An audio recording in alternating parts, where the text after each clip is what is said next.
What's up everyone, and welcome back to the channel. Let's dive into our first news. Tom Aspinall has openly admitted that he was wrong about Alex Pereira ahead of UFC 320. Before the event, Aspinall predicted that Magomed Ankalaev would once again defeat Pereira.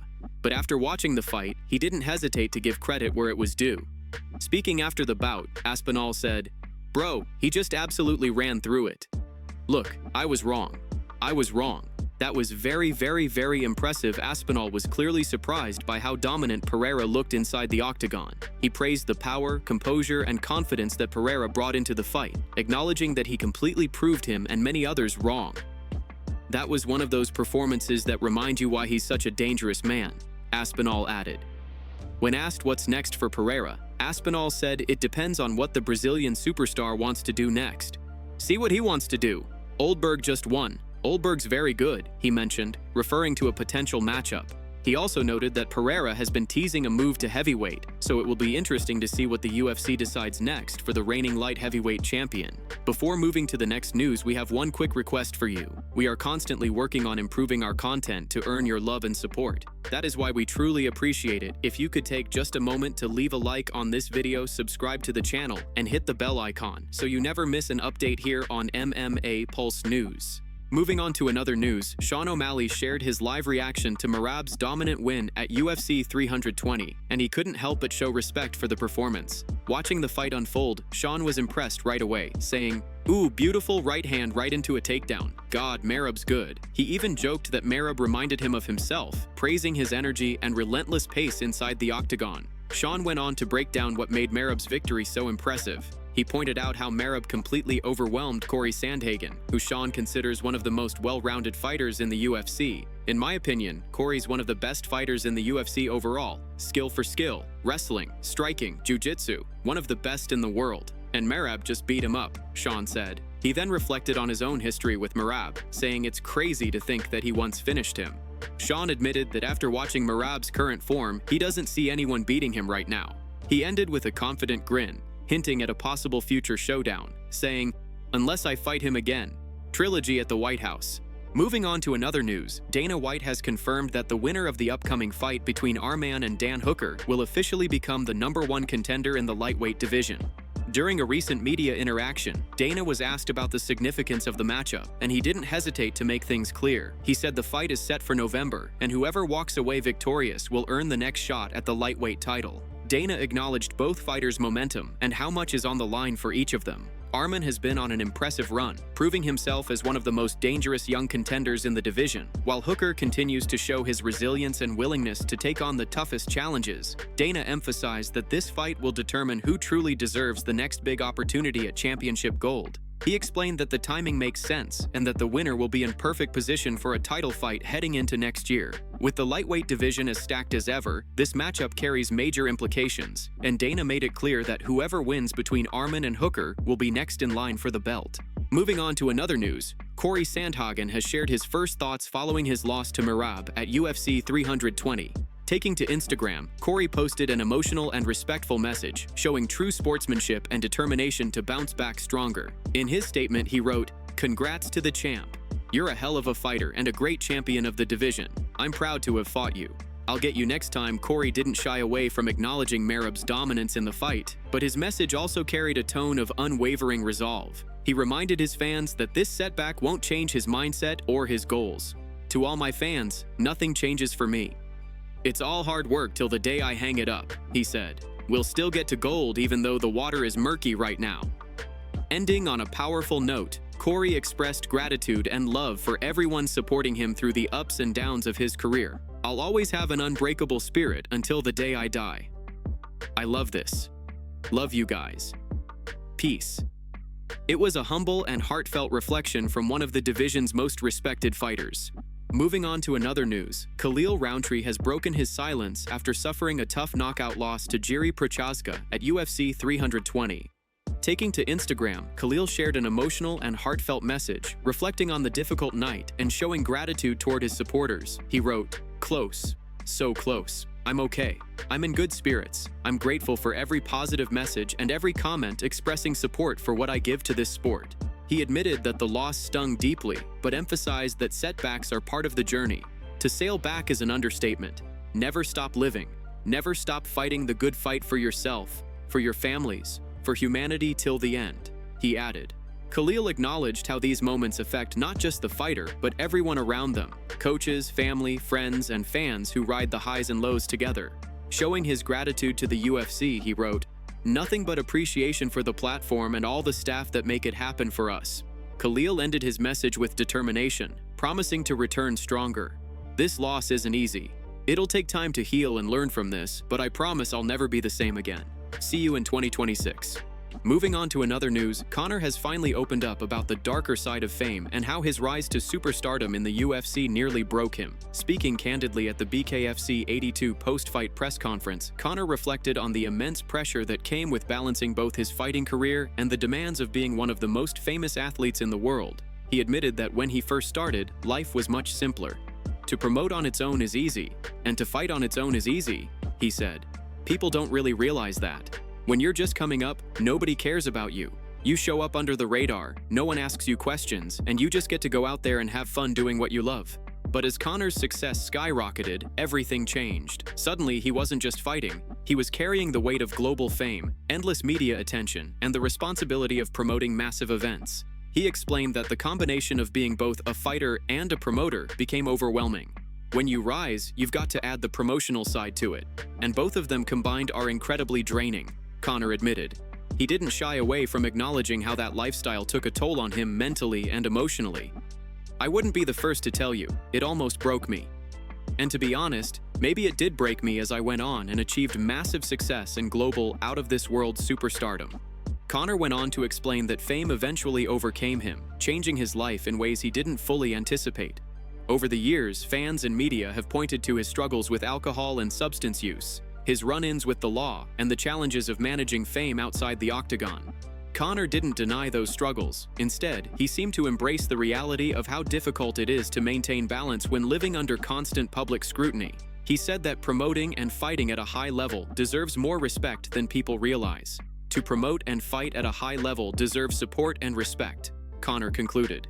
His words reflected a rare moment of humility and self-awareness, showing how even one of the sport's biggest stars can struggle under the immense pressure of fame. It was a side of Conor that fans don't often see: honest, reflective, and deeply human, admitting that his journey to superstardom both broke him and made him stronger. Moving on to another news, Ali Abdelaziz has released a public statement following the events of UFC 320. After being accused of trash-talking on Magomed Ankalaev's account, Ali decided to set the record straight and share his perspective on the entire situation. In his message, he began by congratulating Alex Pereira for his win, saying, "Saturday night, Magomed Ankalaev fought Alex Pereira in the rematch, and Alex Pereira won. Congratulations to him and his team." He made it clear that he respects Alex's coaches and managers, adding that while he doesn't personally know Alex, he has always shown respect to everyone involved in the sport. Ali reaffirmed his loyalty to Team Ankalaev, saying, "I am Team Magomed Ankalaev. Whatever I can do to help him, I will do it." He emphasized that as long as there is no disrespect towards anyone's family, religion, or nation, everything else should remain within the competitive spirit of the sport. Addressing the controversy surrounding his involvement in Ankalaev's social media activity, Ali stated, "Everything Ankalaev said on his social media, he approved it, and if I did help him, it was with his full knowledge." He went on to remind everyone that the fight business is built on emotions and competition, but it should never cross personal boundaries. Ali also took a moment to clarify his own background, saying, "I have 2 black belts in judo and jiu-jitsu under Master Renzo Gracie. I've competed in judo and MMA." But he quickly shifted focus, reminding everyone that the story isn't about him. "This is not about me and Alex. This is about Magomed Ankalaev and Alex Pereira. Alex was the better man on Saturday night, and we take our losses like men. We move on." He expressed full respect for Alex and his accomplishments, emphasizing that the defeat doesn't change the respect he holds for the champion and his team. Ali then hinted at some behind-the-scenes struggles in Ankalaev's training camp, saying, "There's a lot of things that happened with Ankalaev in his camp, but it's for him to talk about, not me. If I need to talk about it, I will. If it was up to me, he should never have fought due to some things, but he's a grown man. He makes his own decisions and lives by his actions." His words reflected both pride and concern, acknowledging the challenges Ankalaev faced while still honoring his courage to step into the octagon. Ali concluded his statement with a strong message to fans, addressing criticism often directed at fighters from certain regions. For all the sorry-ass fans, every time somebody from the Caucasus region or the Middle East, Dagestan or Chechnya wins a UFC title, people freak out. You win some and you lose some. That's part of this game. Alhamdulillah for everything. His message was one of respect, resilience, and unity, reminding everyone that victory and defeat are both essential parts of the fight game. Moving on to another news, Merab's coach has finally spoken out about the potential Alex Volkanovski fight following the Georgian's dominant performance at UFC 320. After completely clearing out the Bantamweight division and defeating every top contender, fans have started speculating what's next for the reigning champion. One of the biggest topics making waves right now is a possible super fight between Merab and Alex Volkanovski for the Featherweight title. During an appearance on Submission Radio, Merab's coach, John Wood, broke down the idea and called it a fascinating matchup, one that fight fans across the world would absolutely tune in to watch. John explained that both men bring unique challenges to the cage, and stylistically, it would be a battle of pace, precision, and durability. However, he also pointed out that Merab himself has repeatedly said he isn't chasing that fight. According to Merab, Volkanovski is just too good, and he acknowledges that facing him would be a massive challenge. The champ has made it clear that his focus remains on defending his bantamweight belt before making any moves to another division. Right now, all signs point toward Merab's next fight being a rematch against Peter Yan, potentially set for December. The timing fits perfectly, as there's currently no pay-per-view scheduled for that month, making it a strong possibility. This would give Merab another chance to solidify his dominance in the division, before even considering a move up to featherweight. His coach confirmed that the team is excited about the idea of a Yan rematch, especially after the impressive streak Merab has been on. When discussing the hypothetical matchup between Merab and Volkanovski, John Wood shared some deep insights into what makes Merab so unique. He said, "It's a pick'em fight, man. Volkanovski might have a little cleaner stand-up, but we're getting there. The fact is, I'm not trying to reinvent Merab to be some perfectly clean striker or pure wrestler. Merab is Merab, and our job is to keep him that way. That's what makes him special." John went on to explain that Merab's relentless pressure and unmatched cardio would make the fight extremely interesting, even in a higher weight class. He pointed out that Merab's pace is something few fighters can handle, regardless of size or reach. "It doesn't matter how tall you are or how long your reach is," he said. "Merab's going to get there. He's always going to find a way." John also compared Merab's recent opponent, Cory Sandhagen, noting that Cory was already as big as many featherweights. Cory's a big dude, man. He's about the size of most 45ers, so you can see that range and length aren't problems for Merab. He knows how to deal with that. In the end, John Wood summed it up perfectly, saying the matchup with Volkanovski would be special because both fighters are so incredibly tough, durable, and technically sound. "They're both just so gosh darn good," he said with a laugh. "It would be a real war." Whether the fight ever happens or not, the idea of Merab moving up and testing himself against one of the best pound-for-pound fighters in the world is something that's got fans buzzing all over again. Moving on to another news, Dana White isn't completely sold on Alex Pereira's move to heavyweight, at least not yet. During the UFC 320 post-fight press conference, the UFC president shared that he ran into Pereira earlier that day at the UFC Performance Institute.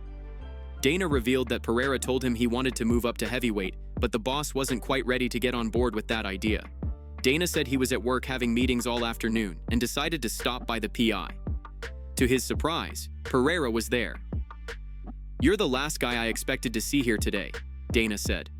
When he asked what Pereira was doing there, he was told that Pereira wanted to fight at heavyweight. Dana laughed and replied, "How about we win tonight first and then focus on heavyweight?" He wanted Pereira to stay focused on the fight at hand before thinking about such a massive jump.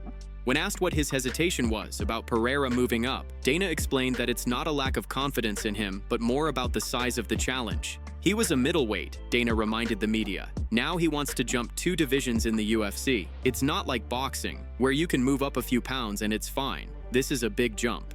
He continued by saying it's not that he has any real reservations about Pereira's abilities. In fact, he praised him, calling him an incredible athlete who's already made a huge impact in the promotion.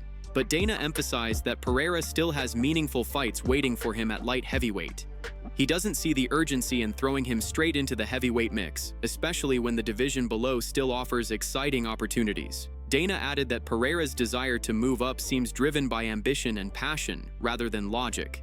unless he's planning to retire soon. I just don't see why it makes sense to throw him in at heavyweight right now, Dana said. He acknowledged Pereira's strong will and how persistent he's been about wanting that move, even referencing how Pereira has mentioned heavyweight goals in the past, including the dream of a fight with Jon Jones. But Dana made it clear that he's not rushing into making that happen. He admitted, though, that sometimes Pereira's determination can be hard to deny. "Maybe he wants it so bad that I'll just end up saying yes," Dana joked. Still, he reiterated that Pereira should focus on his current division before taking on that massive leap. Dana's tone throughout was one of respect and admiration, but also caution. He clearly wants to protect Pereira from making a move that might not be in his best interest, at least not yet. So, while the idea of Alex Pereira competing at heavyweight is definitely intriguing for fans, Dana White is in no hurry to make it a reality. For now, he seems to prefer that Pereira keeps dominating at light heavyweight, where plenty of challenges still await him. That's it from MMA Pulse News. Thanks for watching. Don't forget to leave a like and subscribe for daily MMA news.